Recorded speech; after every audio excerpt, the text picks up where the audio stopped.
Repeated है, जो कि कम से कम 5 से 6 बार एक क्वेश्चन रिपीट हो चुका है। किस अनुच्छेद में राजभाषा हिंदी और लिपि देवनागरी के बारे में बताया गया है? तो कौन से अनुच्छेद है? तो आर्टिकल 343 है, जिसमें राजभाषा हिंदी के बारे में और देवनागरी लिपि के बारे में बताए गए हैं। एक सवाल देखिए पूछे गए हैं कि T20 इंटरनेशनल में लगातार 13 बार मैच जीतने का रिकॉर्ड किस खिलाड़ी ने, यानी कैप्टन ने बनाया है? तो यहाँ पे 4 ऑप्शन था, उसमें से एक रोहित शर्मा का भी नाम था, तो रोहित शर्मा करेक्ट आंसर हो जाएगा। एक देखिए प्रश्न पूछा है, रिएक्शन दिया गया था, केमिकल रिएक्शन, और उसको बैलेंस करने के लिए दिया गया था। तो आज बैलेंसिंग वाले से भी आया है, हालांकि फर्स्ट और सेकंड शिफ्ट में कोई बैलेंस करने के लिए नहीं आया था। एक सवाल देखिए आया है जो कि अच्छा सवाल है, डबल डिस्प्लेसमेंट रिएक्शन में क्या होता है? अब इसमें 3 ऑप्शन कुछ इस प्रकार से भेजे गए हैं। एक में तो भेजा गया है कि अपक्षेप बनेगा, यानी कि प्रेसिपिटेट का फॉर्मेशन होगा। दूसरा भेजा गया है कि गैस निकलेगी, इससे गैस लिबरेट होगा। इसके बाद थर्ड था कि कलर चेंज होगा। अब इसमें बात करें तो देखिए फ्रेंड्स, जब भी डबल डिस्प्लेसमेंट रिएक्शन होती है, जब भी यहाँ पे डबल डिस्प्लेसमेंट रिएक्शन होती है, तो इसमें यहाँ पे कोई गैस का निष्कासन नहीं होता है, कोई गैस यहाँ पे लिबरेट नहीं होता है। रही बात कलर चेंज की, तो कलर चेंज भी यहाँ पे नहीं होता है। लेकिन अपक्षेप की बात करें तो प्रेसिपिटेट की, तो हमेशा दोस्तों यहाँ पे प्रेसिपिटेट है जो कि बनते हैं। तो प्रेसिपिटेट बनेगा, अपक्षेप बनेगा, तो ये इसका करेक्ट आंसर हो जाता। एक देखिए यहाँ पे सवाल पूछा गया है कि इलेक्ट्रॉनिक कॉन्फ़िगरेशन 288 दिया गया था, तो तत्व किस ग्रुप में आएगा? तो डायरेक्ट इलेक्ट्रॉनिक कॉन्फ़िगरेशन से पता करना था कि वो जो एलिमेंट है वो कौन से ग्रुप का है। तो देखिए 2 8 10 और 8 18। अब 18 जो यहाँ पे एटॉमिक नंबर होता है वो तो अक्रिय गैस का होता है, तो अक्रिय गैस का हो जाएगा, तो यहाँ पे आ जाएगा ग्रुप 18, क्योंकि उसी में तो नोबेल गैस रहता है, तो ग्रुप 18 आंसर इसका आ जाता। एक देखिए यहाँ पे सवाल पूछा गया है, सिलिकॉन जैसा गुण वाला कौन सा होगा, यानी कि कौन सा ऐसा है जिसका जो प्रॉपर्टी है, कैरेक्टर है, वो सिलिकॉन जैसा है। अभी भी रिपीटेड क्वेश्चन है, पहले से भी पूछ दिया गया है क्वेश्चन। तो सिलिकॉन जो है दोस्तों, यहाँ पे 4 वैलेंस इलेक्ट्रॉन इसमें रहते हैं, और वैलेंसी भी इसकी यहाँ पे 4 होती है। तो इसके जैसा कार्बन का होता है, जिसमें वैलेंस इलेक्ट्रॉन 4 होते हैं, और वैलेंसी भी इसकी 4 होती है। एक देखिए यहाँ पे सवाल पूछे गए हैं, कौन रेड लिटमस को ब्लू यानी कि नीला कर देगा? अब इसमें डायरेक्ट नहीं दिया गया था कि एसिड या फिर बेस, ऐसे करके नाम दिया गया था, जैसे कि लेमन यानी नींबू, HCl, NaOH। अब सबसे पहले प्रॉपर्टी की बात करें तो रेड लिटमस पेपर को ब्लू कर रहा है, तो एक इसका प्रॉपर्टी होता है, ये तो होता है क्षार का यानी बेस का, क्योंकि एसिड क्या करता है, ब्लू लिटमस को रेड कर देता है। तो रेड जब कर देगा तो वो एसिड आएगा, और जब ब्लू कर रहा है तो वो बेस होगा। तो लेमन क्या है, नींबू, ये तो एसिड है। HCl क्या है, हाइड्रोक्लोरिक एसिड, ये तो एसिड है। तो NaOH क्या है, यहाँ पे स्ट्रॉन्ग बेस है, तो यही होगा इसका करेक्ट आंसर, जो कि यहाँ पे ब्लू कर देगा, तो NaOH। एक देखिए यहाँ पे सवाल पूछा गया है, 1938 के कांग्रेस के अधिवेशन के समय अध्यक्ष कौन थे? तो जब 1938 का कांग्रेस का अधिवेशन हुआ था, उस समय सुभाष चंद्र बोस अध्यक्ष बने थे। एक सवाल देखिए, बहुत घुमा फिरा के दोस्तों सवाल पूछ रहे हैं, यही लेंदी जो प्रश्न आ रहे हैं, इसी में छात्र के समय भी जा रहे हैं पढ़ने में। देखिए ऐसे सवाल पूछे गए हैं कि पादप का कौन सा भाग है जो कि प्रकाश संश्लेषण के दौरान प्राप्त उत्पाद को पौधों के हर जगह पर ले जाता है? यानी डायरेक्ट कहने का अर्थ है कि जब फोटोसिंथेसिस होती है, पौधे प्रकाश संश्लेषण करते हैं, तो जो यहाँ पे प्रोडक्ट बनाते हैं, यानी कि जो फूड बनाते हैं, तो वो कौन है जो कि ले जाता है सभी पार्ट में? तो फ्लोएम ले जाता है फूड को।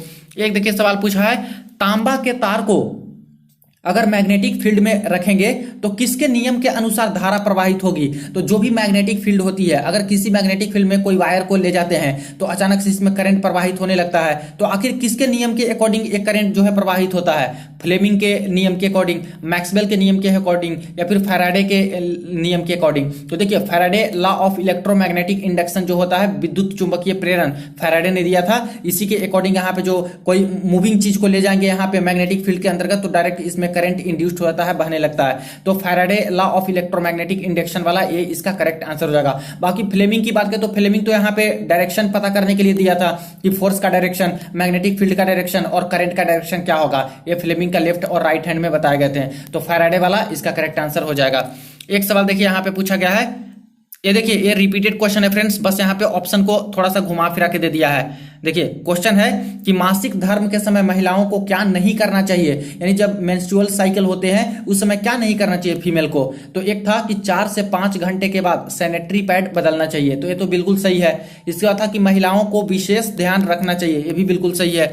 थर्ड देखिए, चिप्स और कुरकुरे खाना चाहिए, ये दोस्तों गलत है। ये पीरियड्स जब आते हैं वहां पे चिप्स और कुरकुरे खाने के लिए मनाही रहती है। तो यहाँ पे ये जो होगा यही गलत हो जाएगा। क्या नहीं करना चाहिए, तो ये वाला हो जाएगा। और ये वाला सेम टू सेम पहले भी सवाल पूछ दिया गया था और ऑप्शन भी इसी तरह का एक दिया गया था।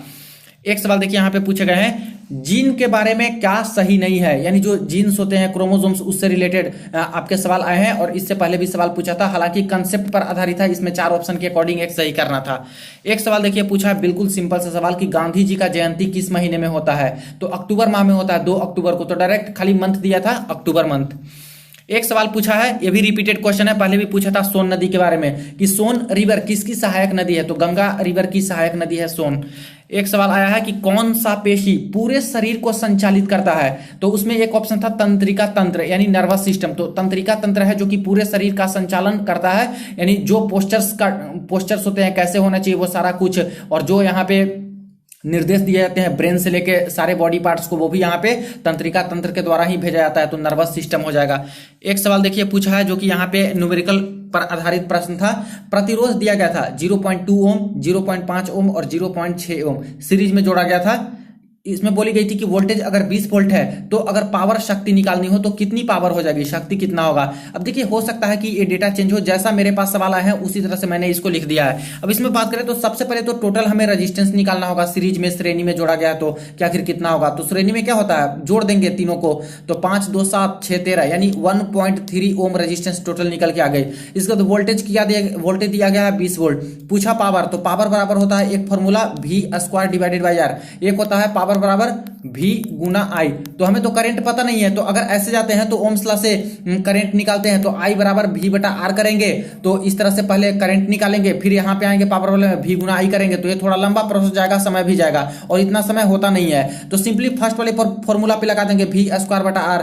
तो वोल्टेज कितना है, वोल्टेज है 20 वोल्ट, तो 20 गुना 20, और यहाँ पे कितना है 1.3 टोटल रेजिस्टेंस, तो 1.3 अगर पॉइंट को हटा दिए तो एक 10 से और गुना हो जाएगा, यानी कि 400, तो 4000 बटा 13, तो 13 तिया 39, इस तरह से करके 313 या फिर 300 समथिंग, 300 प्लस यहाँ पे दोस्तों आ जाएगा जूल में, क्योंकि पावर शक्ति होती है वो पावर जो होती है यहाँ पे वाट में आ जाएगा, वाट, इतना वाट, 300 प्लस यहाँ पे वाट, कुछ आंसर निकल के इसका आ जाएगा। एक सवाल देखिए पूछा गया है, वोल्टेज दिया था और करंट दिया था, 5 सेकंड के बाद आखिर कितना उष्मा हीट निकलेगा। अब ये भी डायरेक्ट यहाँ पे हीट वाले से प्रश्न आए थे, आज के फर्स्ट और सेकंड शिफ्ट में भी हीट पे आधारित प्रश्न थे। तो I² RT वाले फॉर्मूले से लगा सकते हैं, या फिर वोल्टेज और करंट दिया है तो H बराबर V Guna I Guna T, इस पे भी लगा सकते हैं। अब मान लेते हैं कि वोल्टेज यहाँ पे 10 वोल्ट है, मैं उदाहरण के लिए ले रहा हूँ, बाकी जो ऑप्शन वहां पे दिए गए होंगे, जो यहाँ पे डेटा दिए गए होंगे उसके अकॉर्डिंग आपको सोल्व करना था। तो मान लेते हैं 10 वोल्ट और करंट 2 एम्पियर और टाइम 5 सेकंड का, तो सिंपली यहाँ पे गुना कर देंगे V Guna I Guna T, तो 10 गुना 2 गुना 5, तो 5 गुना 10 10 100, तो यानी 100 जूल निकल के आ जाती है इस तरह से। तो सिंपली फॉर्मूला पे यहाँ पे बैठा देना था। एक सवाल देखिए, ये तो कम से कम 4 से 5 बार ये भी रिपीट हो चुका है कि प्लास्टर ऑफ पेरिस में जल का कितना अणु होता है। तो जल का कितना होता है, हाफ H2O होता है, CaSO4 इंटू हाफ H2O, तो ये इसका आंसर हो जाएगा कि आधा होता है वाटर का मोलेक्यूल। एक सवाल पूछा गया है, ऐसे उलट के सवाल पूछा गया है, पहले पूछ दिया गया था कि कैग कौन है प्रेजेंट में भारत के, लेकिन अभी पलट के क्वेश्चन पूछा है कि गिरीश चंद्र मुर्मू कौन है। तो गिरीश चंद्र मुर्मू कौन है, तो CAG है इंडिया के, यानी कि नियंत्रक एवं महालेखा परीक्षक है, controller and auditor general of India. एक सवाल देखिए पूछा गया है, अपवर्तनांक अगर 1.33 दिया गया है तो उस माध्यम में प्रकाश की चाल क्या होगी। ये दोस्तों अच्छा सवाल है और इसको भी करके ही आना था, कोई दिक्कत वाली बात इसमें थी नहीं। जैसे देखिए अपवर्तनांक दिया है तो रिफ्रैक्टिव इंडेक्स का हम लोग फॉर्मूला जानते हैं, अपवर्तनांक का की होता है C डिवाइडेड बाई V, यानी C है speed of light in vacuum, यानी एयर में कितना स्पीड ऑफ लाइट होता है, जो कि कांस्टेंट होता है 3 × 10⁸ मीटर पर सेकेंड इतना, और V क्या है उस मीडियम में चाल, प्रकाश की चाल। तो हमें यही तो निकालना है, V निकालना है। रिफ्रैक्टिव इंडेक्स दिया है 1.33, तो 1.33 बराबर यहाँ पे 3 × 10⁸ डिवाइडेड बाई V, तो क्रॉस मल्टीप्लीकेशन करेंगे तो V आ जाएगा, तो 3 × 10⁸ बटा यहाँ पे आ जाएगा 1.33। इसको हम लोग कट करेंगे तो आ जाएगा 2.25 इंटू 10⁸ मीटर पर सेकेंड। और ये दोस्तों स्पीड हो जाती यहाँ पे इस मीडियम में उस चीज की। तो 1.33 रिफ्रैक्टिव इंडेक्स था, तो स्पीड उस मीडियम में माध्यम में इतना निकल के आ गया। तो सिंपल था ये, बस फॉर्मूला पे बैठा देना था।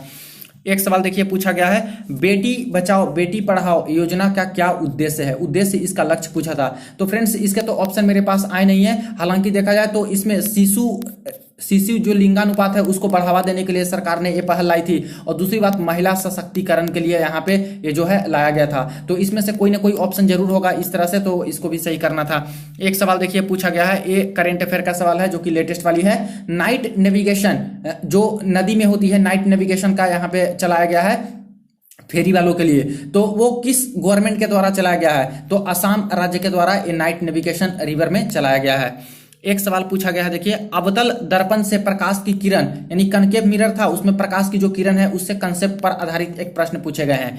एक क्वेश्चन देखिए पूछा गया है कि रमजान के त्योहार में मुस्लिम जो चंदा गरीबों के लिए इकट्ठा करते हैं, यानी कि कुछ पार्ट अपने कमाई का जो कुछ हिस्सा है वो इकट्ठा करते हैं, उसे क्या कहा जाता है। तो उसे क्या कहा जाता है, उसे जकात कहा जाता है। जकात इसका आंसर हो जाता है। एक सवाल देखिए क्लॉक से, देखिए आज रीजनिंग में एक सवाल पूछ लिया गया है। एक क्वेश्चन इस प्रकार से भेजे गए हैं कि image distance ratio object distance, यानी जो प्रतिबिंब का दूरी होता है और बटा वस्तु का दूरी होता है, इसको क्या बोलते हैं। तो इसको क्या बोलेंगे, मैग्निफिकेशन बोलते हैं, आवर्धन क्षमता बोलते हैं। m बराबर v बटा u, तो इमेज डिस्टेंस बटा ऑब्जेक्ट डिस्टेंस, तो इसको मैग्निफिकेशन बोलेंगे। एक क्वेश्चन देखिए आया है, इनमें से कौन डाई एटॉमिक नहीं है। तो एक ऑप्शन था हाइड्रोजन, एक था हीलियम, एक था नाइट्रोजन। अब देखिए हाइड्रोजन पहले भी कई बार पूछ लिया गया है 2-3 बार कि डाई एटॉमिक है या फिर नहीं। तो हाइड्रोजन क्या है, डाई एटॉमिक है, क्योंकि H2 लिखते हैं हम लोग। इसके बाद हीलियम की बात करें तो He, इसके बाद नाइट्रोजन की बात करें तो N2 लिखते हैं। तो ये भी डाई एटॉमिक है, ये भी डाई एटॉमिक है। लेकिन जो हीलियम है अक्रिय गैस, ये दोस्तों मोनो एटॉमिक है, डाई एटॉमिक नहीं है। तो ये वाला इसका करेक्ट आंसर हुआ था, डाई एटॉमिक नहीं है। तो ये फ्रेंड्स आज की थर्ड शिफ्ट की पेपर एनालिसिस वीडियो को ज्यादा दोस्तों के साथ जरूर आप लोग शेयर कर दीजिएगा, चैनल को सब्सक्राइब कर लीजिएगा रियल एनालिसिस के लिए। चलिए मिलते हैं नेक्स्ट वीडियो में नेक्स्ट अपडेट में।